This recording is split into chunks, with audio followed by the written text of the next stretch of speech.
5 aplikasi pinjaman online yang aman dan terdaftar di OJK. Jadi apa saja aplikasinya? Simak saja videonya sampai selesai, jangan di skip-skip agar teman-teman tidak ketinggalan info detailnya. Buat yang baru mampir silahkan subscribe dan aktifkan loncengnya dulu supaya teman-teman tidak ketinggalan video terbaru selanjutnya.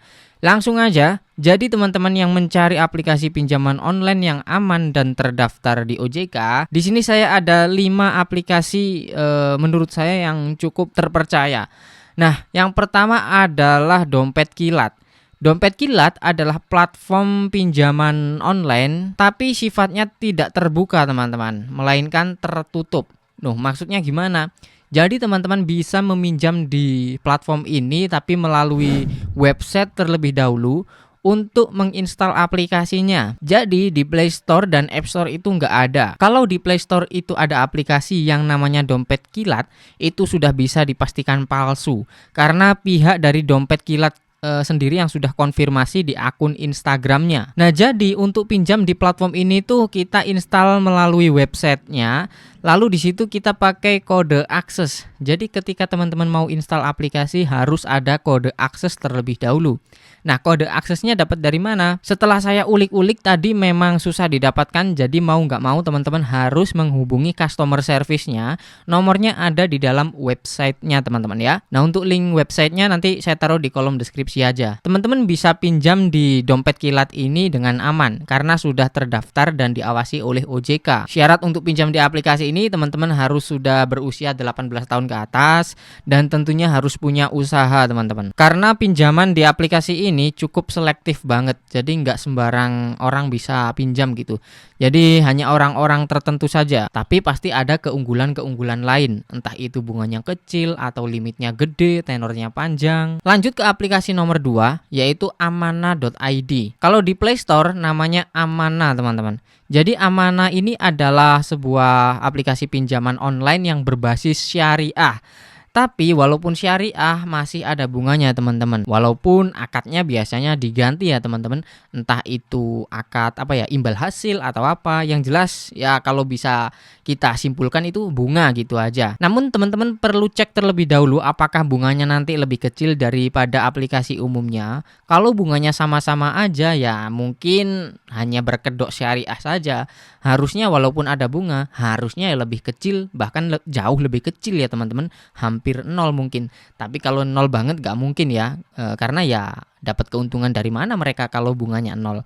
Jadi apapun aplikasinya, baik itu syariah atau tidak, pasti ada bunganya teman-teman. Gak mungkin enggak. Untuk mengajukan pinjaman di aplikasi Amanah.id ini, teman-teman juga harus berusia 18 tahun ke atas.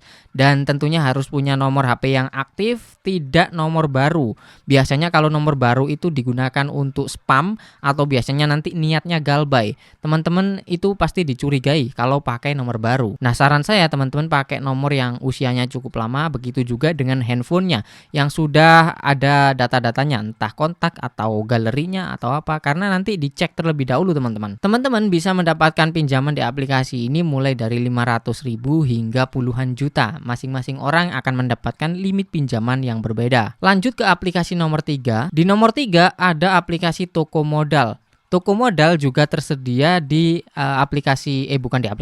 tersedia di Play Store ya teman-teman. Teman-teman bisa install secara langsung di Google Play Store. Toko Modal ini sebenarnya pinjaman yang dikhususkan untuk retail atau yang UMKM gitu teman-teman, yang benar-benar punya usaha, entah toko, entah usaha kecil-kecilan, pokoknya punya usaha. Kalau untuk istilahnya wira swasta atau karyawan gitu, di sini menurut saya susah di ACC teman-teman, karena dari namanya aja Toko Modal, ya mungkin buat modal toko atau usaha-usaha kecil. Nah, pinjaman Toko Modal ini tergolong pinjaman produktif, bukan konsumtif. Bedanya apa? Jadi kalau produktif itu biasanya pinjaman yang ditujukan untuk kebutuhan modal kerja, usaha gitu teman-teman. Kalau konsumtif adalah pinjaman untuk konsumtif, misalkan contohnya belanja, terus apalagi rekreasi. Nah itu adalah pinjaman konsumtif. Sangat beda sekali teman-teman. Kalau pinjaman produktif itu bunganya cenderung lebih kecil, kalau konsumtif itu cenderung lebih besar. Contohnya apa? Kalau konsumtif ya, misal pinjaman di Shopee itu ya konsumtif teman-teman ya. Nah, jadi buat teman-teman yang punya toko atau usaha kecil-kecilan, boleh coba aplikasi ini. Karena ini adalah pinjaman yang jenisnya pinjaman produktif. Pastinya bunganya cenderung lebih kecil. Lanjut ke aplikasi nomor 4. Di nomor 4, aplikasi pinjaman online yang aman dan terdaftar di OJK, ada yang namanya Modalku. Nah, Modalku ini tidak ada di Play Store ataupun App Store. Teman-teman bisa mengajukan pinjaman di sini melalui website secara langsung. Mulai dari isi data, isi email, semuanya isi data-datanya langsung dari websitenya ya teman-teman. Nah, terus kita tinggal upload foto KTP saja. Jadi kita bisa upload melalui websitenya. Jadi nggak foto secara langsung. Dan di sini saya mau ingatkan ke teman-teman, kalau sering dimintai foto-foto KTP sama orang nggak jelas gitu, jangan mau. Karena di aplikasi ini kan sistemnya itu upload ya, bukan foto dari aplikasinya. Jadi ini bisa upload foto KTP siapapun ya. Ya, walaupun di situ sudah apa ya istilahnya, sudah ada pengecekan betul-betul, khawatirnya nanti kalau di ACC, nanti data teman-teman bisa dipakai untuk pinjam uang gitu. Biasanya di aplikasi yang di HP itu kan fotonya ya langsung dari aplikasi, nggak bisa upload, jadi nggak bisa diakali gitu. Nah, kalau di Modalku ini teman-teman bisa loh pakai foto KTP orang lain. Jadi hati-hati ya kalau sebar-sebar foto KTP. Nah, syarat pinjam di aplikasi ini teman-teman harus punya NPWP juga. Jadi sedikit ribet ya. Pinjaman ini menurut saya cocok untuk UMKM ataupun teman-teman yang punya usaha kecil-kecilan ya. Sekali lagi ini kayak pinjaman produktif tadi. Saya ingatkan lagi, Modalku tidak ada di Play Store. Kalau ada di Play Store itu berarti palsu teman-teman. Ingat ya. Nah, lanjut ke aplikasi yang terakhir atau nomor 5 yaitu KTA Kilat. KTA Kilat bisa teman-teman install di Play Store atau di App Store secara langsung. Nah, jadi KTA Kilat ini tergolong pinjaman konsumtif. Kalian bisa pinjam di aplikasi ini mulai dari 1 juta hingga puluhan juta tergantung dari data teman-teman masing-masing.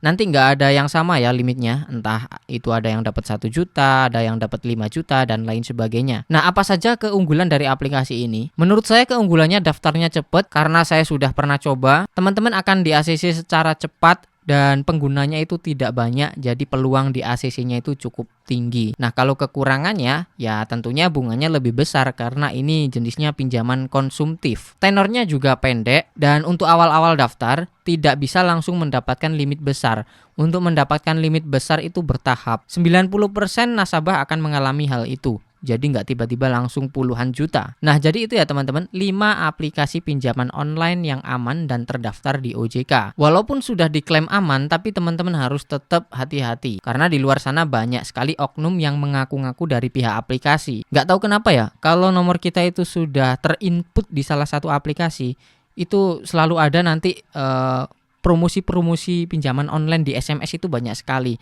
yang nggak kita kenal itu, entah datangnya dari mana. Nah, saran saya di sini buat teman-teman yang mengalami hal serupa, di masing-masing HP pasti ada settingan untuk mengheningkan nomor yang tidak dikenal. Jadi itu aktifkan saja. Maka nomor-nomor yang tidak di save atau tidak dikenal akan tersilent otomatis. Itu akan lebih baik dan tidak mengganggu teman-teman. Nah, segini aja yang bisa saya share di video kali ini. Terima kasih buat yang udah nonton sampai selesai. Sampai jumpa lagi di konten selanjutnya.